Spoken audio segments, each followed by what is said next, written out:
Welcome back to 1090. I am Andy. This is Todd. I'm going to show another fantastic whiskey review today. At least we hope so. I don't know. One of the more controversial annual releases from High West out in Utah.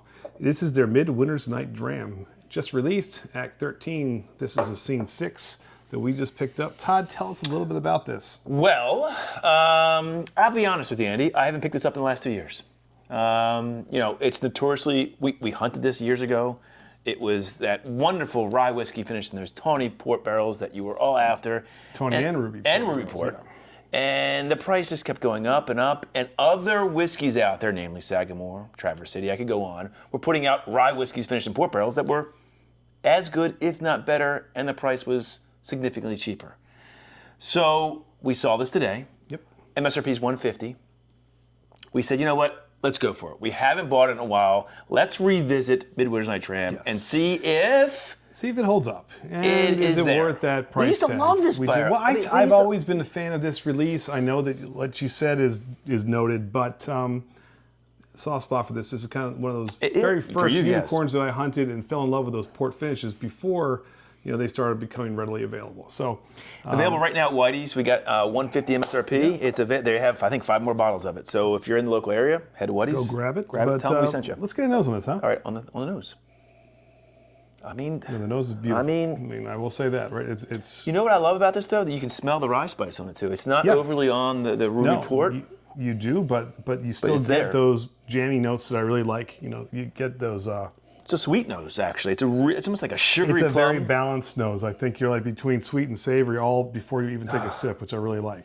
Yeah, you even get that a little bit of mint, the nutmeg. You can tell it's a rye spice, but then that sort of sugary plum that the tawny port and ruby port are. The nose these are first fill barrels, was I think maybe a change for this too. So it's a little bit more, I think, oomph on that nose, which I really like. And so let's see if it transfers. And again, really, before we sip this, it's 95.5 MGP with the High West 80-20 blend. Good point, because that's also, they've gone through that transition of moving towards it's a nice nose. Contracting out and then their own juice. And that lots of distillers have gone through that with some hiccups, and so they're no different. But let's see how this plays out. On the palate. Cheers. So first impressions. I think it drinks a little bit bigger than the proof, which I like. Yeah, we didn't say that. 98.6 proof. Yep. So under 100 proof, you're expecting it not to drink that big. This is viscous. This is chewy. For 90.6, it's nice. I think it does drink bigger than the proof. You do get those kind of like legs on that. Dark fruits with like a splash of black pepper on the end, which I really dig, that profile. I do think you get those kind of nutty notes that can kind of come off of the tawny port barrels, and then those jammy notes from the port. I think it's a really nice. So I haven't had this in 2 years. I think the last one was that we had was maybe Act 11. I like this, or maybe even 10. I get from this the port influence is there, but it's not overpowering. I love on the nose how you still get that rye spice. I think it's the same here. You get that sort of sugary plum up front, and the dark fruit, and then the rye spice, that sort of that nutmeg, mint, the rye spice comes through mid-palate and washes through. And you're right, it does, I think, drink bigger than the 98.6. I think it's wonderfully balanced. Nicely viscous. This ain't bad, guys. No. And here's the thing. I am going and I'm kind of a hater.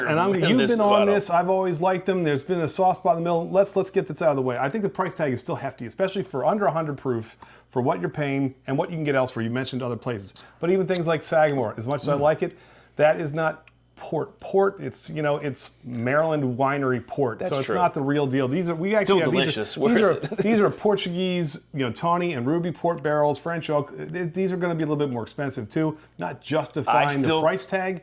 I'm just saying there's a question. That is a matter of personal preference. If you have the means and you want a good port, I don't think this disappoints at all.